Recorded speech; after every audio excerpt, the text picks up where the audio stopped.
तर सर, प्रेक्षकांसाठी त्यांच्या माहितीसाठी कृपया सांगा की नक्की काय असतं इच्छापत्र, मृत्यूपत्र किंवा आणि त्याची खरंच गरज आहे का? चांगला प्रश्न विचारलेला आहे कैलास तुम्ही हा. आजपर्यंत जसं आपल्या प्रत्येकाच्या आयुष्यामध्ये आपण जगत आलं असताना इन्शुरन्स हा खूप महत्त्वाचा होता. तसाच आता या नवीन जगामध्ये राहत असताना आपल्यानंतर इच्छापत्र, मृत्यूपत्र किंवा त्याला विल म्हणा, हे करणंसुद्धा तेवढंच गरजेचं आहे जेवढं आपल्याला इन्शुरन्स हा आज गरजेचा आहे. याचे बरेच उदाहरणं असे आपण पाहिलेले आहेत की बरेच फॅमिलीमध्ये एक मनुष्याचे मृत्यूनंतर, मृत्यूपश्चात त्यांनी आजपर्यंत जे काही कमवलेलं असतं, त्याच्या ज्या इस्टेट असतात, त्याचा व्यवस्थित त्याच्या इच्छेप्रमाणे, त्याला इच्छापत्र जास्त म्हटलेलं रादर दॅन मृत्यूपत्र, की त्याच्या इच्छेप्रमाणे ॲज पर हिज विश त्या प्रत्येकाला त्या ॲसेट ह्या प्रत्येकाला त्याच्या मर्जीप्रमाणे अलोकेट व्हाव्यात, ही जी इच्छा असते त्याला आपण छोट्यामध्ये मृत्यूपत्र म्हणतो, इच्छापत्र म्हणतो किंवा विल म्हणतो. हे विल प्रत्येकानं करून ठेवावं. जेवढं इन्शुरन्सला गरजेचं आहे तेवढंच मृत्यूपत्रसुद्धा त्याच्यासाठी गरजेचं आहे. अच्छा. पण याच्यासाठी म्हणजे किमान काही वयाची वगैरे अट आहे का, की हे इच्छापत्र कोण करू शकतं? ओके. तर आपल्या भारतीय कायदा संहितानुसार प्रत्येक सज्ञान व्यक्ती आणि जो मेंटली डिसेबल्ड नाही आहे तो व्यक्ती आपलं इच्छापत्र तयार करू शकतो वयाच्या 18 वर्षानंतर ते केव्हाहीपर्यंत. आणि असं इच्छापत्र एकदा तयार केल्यानंतर असं नाही की त्याला आपण ते फायनल असतं. जोपर्यंत तुम्ही शेवटचं मृत्यू होत नाही तोपर्यंत ते इच्छापत्र व्हॅलिड असतं. आणि त्यानंतर त्या इच्छापत्राला तुम्हाला 2 विटनेस लागतात. त्या 2 विटनेस रजिस्टर केलेलं इच्छापत्र, भारतीय कायद्यानुसार इच्छापत्र हे रजिस्टर केलं नसेल तरीसुद्धा चालतं.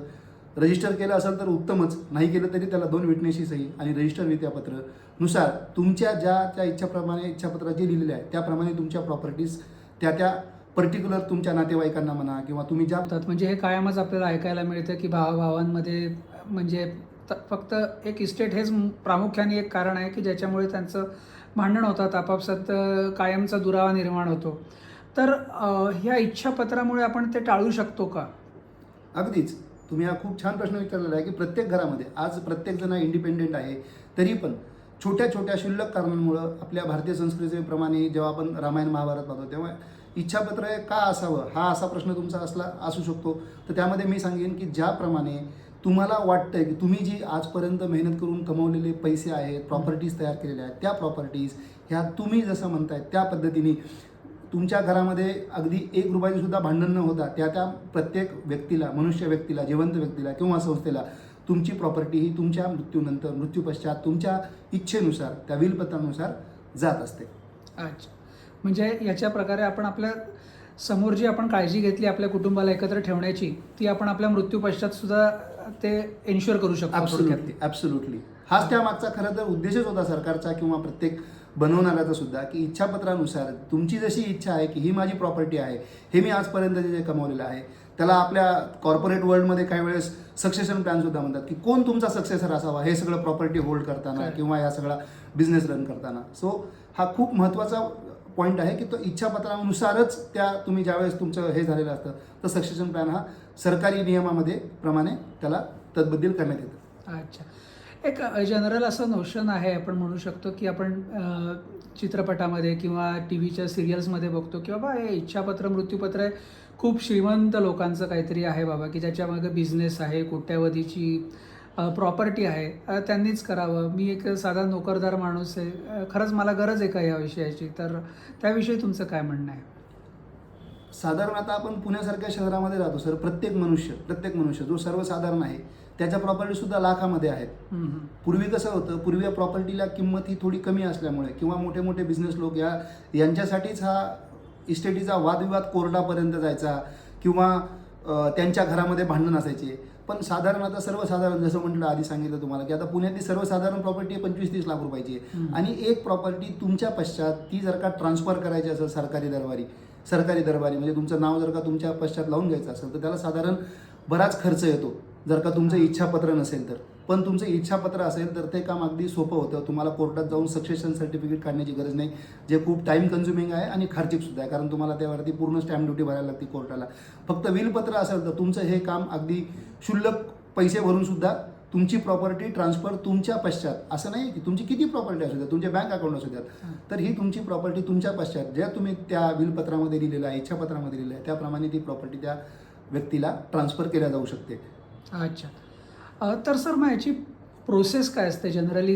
एक जस्ट आपल्या प्रेक्षकांसाठी आपण याच्याविषयी काही सांगू शकता का, की ही आपल्याला एखाद्याला, माझ्यासारख्याला किंवा एखाद्या आपल्या प्रेक्षकांपैकी कोणाला जर विल करायची असेल तर काय ह्या 1, 2, 3, 4 स्टेप्स आहेत ते त्यांना घ्यायला हव्यात?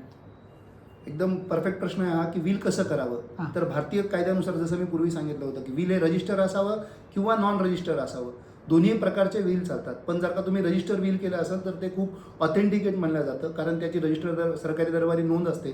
त्यामुळे त्याच्यावरती त्याला चॅलेंज करताना, जर का उद्या काही तुमच्या घरामध्ये अजून डिस्प्यूट झाले तर विल चॅलेंज करताना रजिस्टर विलला हे सगळ्यात जास्त महत्त्व प्राप्त होतं आणि त्याप्रमाणेच तुमच्या प्रॉपर्टीचं सक्सेशन प्लॅन हा पुढचा ठरलेला असतो.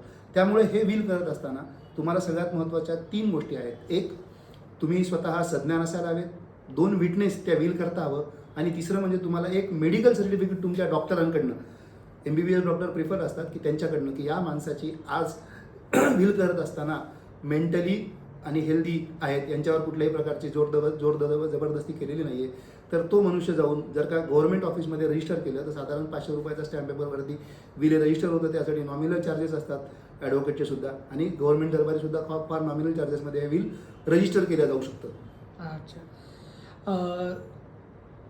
फार चांगली माहिती दिलीत सर तुम्ही.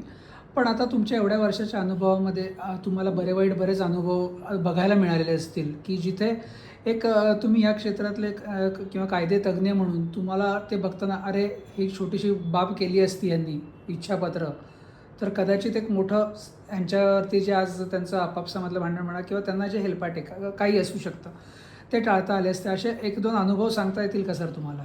याबद्दल मी तुम्हाला माझ्याकडचे अगदी ताजे ज्वलंत अनुभव सांगतो. आमच्या सोसायटीमध्येच एक परिवार राहतो. त्या आजोबांनी आणि त्यांच्या मुलांनी मिळून एक बँक ऑफ महाराष्ट्रामध्ये अकाउंट्स उघडले होते, लॉकर उघडले होते. चुकून ते आजोबा नॉमिनेशन करायचे राहून गेले त्या जॉईंट अकाउंटला, त्या लॉकरला सुद्धा. त्यांचं विल नसल्यामुळं ते इंटरस्टेटमध्ये डाय झाले. त्यांचं विल नाही आहे, काही इच्छापत्र कुठल्याही प्रकारचं नसल्यामुळं आज त्यांना कोर्टामध्ये जाऊन सक्सेशन प्लॅन सर्टिफिकेट काढायला लागतं आहे, ज्यासाठी त्यांना जवळपास 3 ते 4 लाख रुपये खर्च आहे. ऑफकोर्स त्यांच्या प्रॉपर्टीची कॉस्ट पण खूप जास्त असल्यामुळं सक्सेशन सर्टिफिकेटला जसं म्हटलं तसं तुम्हाला कोर्टाकडून घेताना त्याची फीस तुम्हाला भरायला लागते. ती फीस भरून घेताना प्लस त्यांना 6 महिन्याच्या कालावधीमध्ये त्यांचे स्वतःचे दागदागिने जे ठेवलेले आहेत लॉकरमध्ये ते वापरू शकत नाही आहेत. हे फक्त केवळ विल नसल्यामुळे त्यांना हा प्रसंग उद्भवावा लागलेला आहे आणि पुढचे 6 महिने ते अडकून पडलेले आहेत, जोपर्यंत त्यांना सर्टिफिकेट मिळत नाही सक्सेशनचं. दुसरं उदाहरण एक सांगतो. एक पार्टी आमच्याकडे प्रॉपर्टी विकण्यासाठी आली होती. सगळं ट्रान्झॅक्शन पूर्ण झालं. त्यांनी आधीच विल करून ठेवलेलं होतं, त्या जे सिनियर पर्सन होते ज्यांनी विकलं होतं ते. पण ट्रान्झॅक्शन पूर्ण होण्याच्या आधीच त्यांचा मृत्यू झाला. तर त्या पश्चात बँकेने असा स्टँड घेतला की आता त्या कन्सर्न पर्सनचा मृत्यू झालेला आहे, आम्ही चेक काही त्यांना देणार नाही आहोत. त्यावेळेस आम्ही जेव्हा बँकेला समजावून सांगितलं की त्यांच्या इच्छापत्राप्रमाणे ही प्रॉपर्टी याच मुलाला जात आहे, तर ही सेल डीड कन्फर्म करून घ्या. तर त्यावेळेसुद्धा बँकेने ती विल केलेली असल्यामुळे, ते फक्त एक रजिस्टर्ड विल होतं प्रॉपरली, ती प्रॉपर्टी त्या मुलालाच सांगितलं होतं द्यायची आहे, ज्या मुलाकडून आम्ही परत एक कन्फर्मेशन डीड करून घेतली आणि त्यांना त्यांचा जो काही अमाऊंटचा, ती कोट्यावधीची प्रॉपर्टी होती, ती त्यांना त्यांची अतिशय तात्परतेनं आणि विदिन 15 डेजमध्ये ते ट्रान्झॅक्शन क्लोज झालं आणि त्यांनी त्यांचे पैसे मिळाले. दोघंही पार्टी एकदम खुश झाल्या. तर असे हे दोन्ही प्रकार आहेत. विल केल्याचे पण ॲडव्हान्टेजेस आहेत आणि विल न केल्याचे सुद्धा ॲडव्हान्टेजेस, की जे आज सफर करतायत to get a succession certificate from the court, which is again time consuming. खूप वेळ जातो त्याच्यामध्ये, 6 ते 7 महिने जातात, प्लस खर्च खूप आहे. ज्या पद्धतीने तुम्ही विल केला तर जेवढा तुम्हाला खर्च येणार नाही, नॉट इवन 1%. करेक्ट. तर तुम्ही नाही विल केलं तर तुम्हाला definitely you are going to pay high cost. खरं आहे. तर सर धन्यवाद, तुम्ही एवढी सर्व माहिती आम्हाला सांगितली आणि माझ्या मते जे 4-4 मनात होते ते आपण इथं प्रश्न कव्हर करण्याचा प्रयत्न केला. तो एक आता शेवटचा प्रश्न विचारतो आणि ज्याच्यामध्ये प्रश्नापेक्षा हे तुम्ही जो कॅम्पेन सध्या चालवता आहात याच्याविषयी, ज्याच्याच अनुषंगाने आपण हा आज व्हिडिओ केलेला आहे, तर ह्याच्याविषयी तो आपल्या प्रेक्षकांना काही तुम्हाला सांगायचं असेल तर? हा कॅम्पेन आम्ही असा रन करतोय की आय विल नॉट डाय इंटिस्टेड, म्हणजे माझ्या मृत्यू पश्चात माझ्या प्रॉपर्टी आहेत त्या माझ्या घरच्यांना अतिशय सुलभतेने ट्रान्सफर व्हाव्यात. जसं मला प्रत्येकाला वाटतं की माझा इन्शुरन्स असावा, की जेणेकरून माझ्या घरचे सेफ आहेत माझ्यानंतर, माझ्या पश्चात, तशाच पद्धतीने या विलद्वारे, हे विल रजिस्टर केल्यामुळे किंवा न जसं सांगितलं तसं रजिस्टर केल्यामुळे तुमच्या प्रॉपर्टी ज्या आहेत त्या तुमच्या वारसांना, वाली वारसांना ह्या अतिशय सुलभतेने आणि विदाऊट तुमच्या काही त्रासाच्या ट्रान्सफर व्हाव्यात, म्हणून आम्ही हे कॅम्पेन करत आहोत की आय विल नॉट डाय इंटिस्टेट. चांगली संकल्पना आहे सर. धन्यवाद तुमचा वेळ दिल्याबद्दल. थँक्यू. धन्यवाद कैलास. थँक्यू.